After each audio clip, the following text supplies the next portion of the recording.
Hi, welcome today. I'm Christy and I'm here to help you connect with yourself and your people, grow in your ability to understand yourself and how you can connect with your people and to live your best life.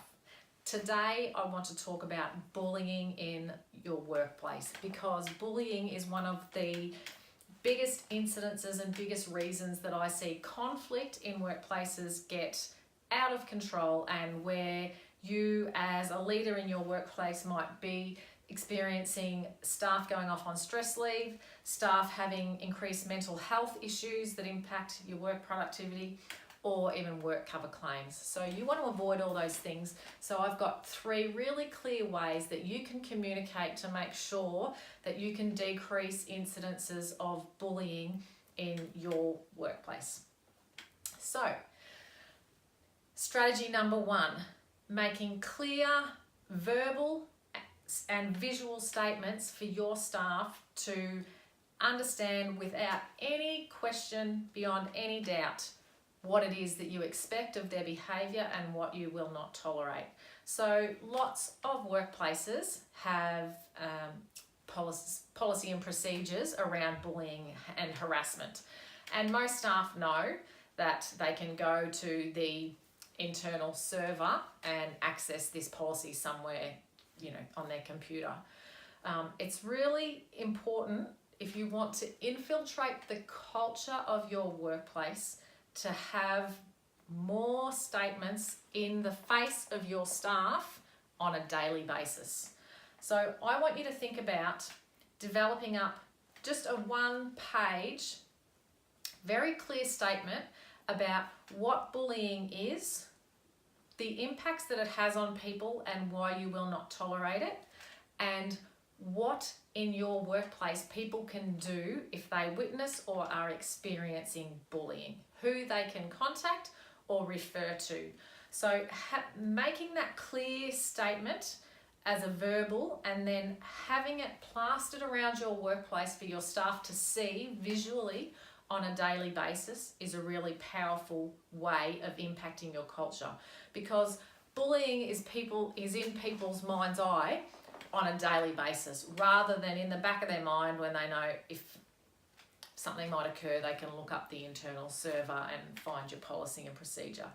So I would encourage you to draft up this form and stick it on the back of toilet doors, on the notice board, in the staff room, on the fridge that the staff go to every day, and in appropriate places on appropriate office walls around your workplace, so that this is something that staff are seeing and thinking about and part of your everyday culture. So that's the first one, communicating very clearly with verbal and visual statements to your staff. The second way is making sure, as a leadership group in your workplace, your behaviour and your attitudes are backing up what your visual and verbal statements are. So we've all heard the saying, actions speak louder than words. Well, we all know it's actually true, because your actions actually tell people the truth about you. Anyone can say anything about what they believe. How they act is how we know what they really think. So it's really important that your actions as a leadership group back up and tell people, reinforce this message that you're in. I hate it when I can't think of words. Reinforce the message that you're trying to infiltrate your culture with and you're plastering around the place. So does your behaviour show that you respect others? Show that you listen and treat others with dignity? And show that you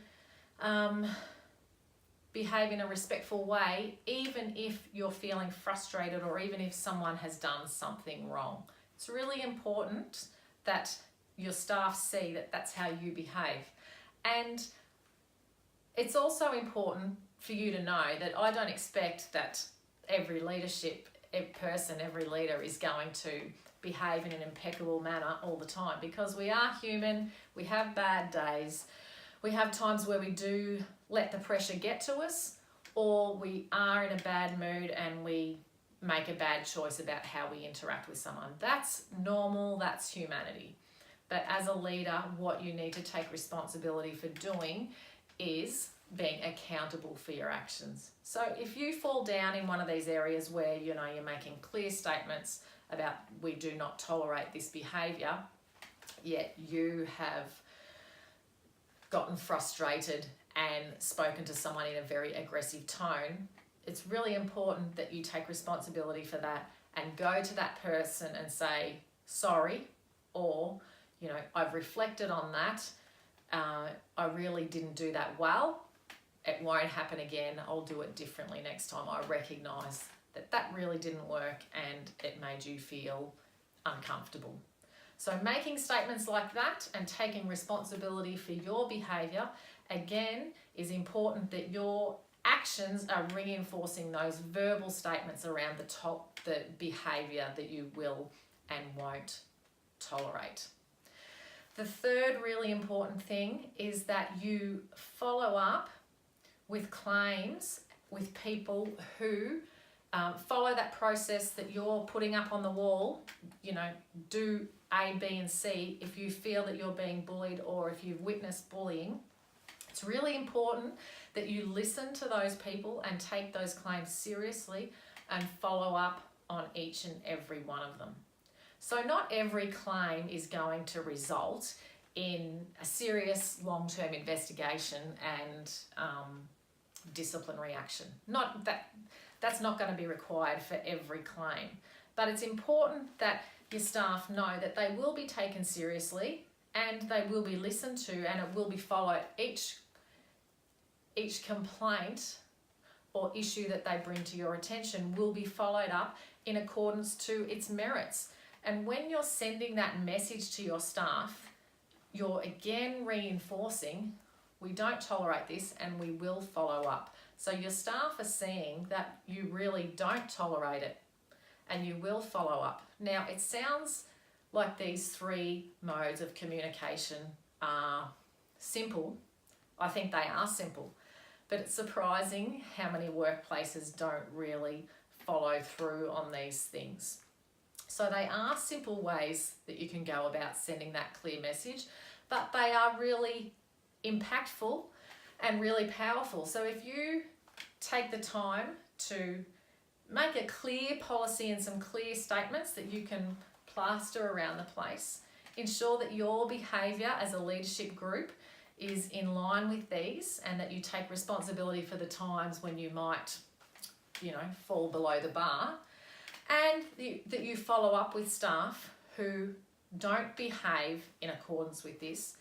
The message that you're sending in many different fronts to your workplace is that this is not a culture where this behaviour is going to be tolerated. And I can guarantee once staff get that message consistently that this is not part of our culture, this is not part of who we are at our workplace, their behaviour will improve because they'll know I simply cannot get away with it, and there'll be outcomes that aren't good for me. So their motivation to improve their behaviour will be there.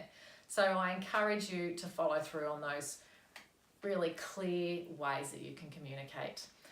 So that's all for today. Again, thank you for listening. If you'd like to leave a comment below, I'd love it. You share your ways that you communicate or strategies that you use in your workplace that have really benefited your staff. And I'd love to hear your feedback. Thanks for listening, and until next week, bye.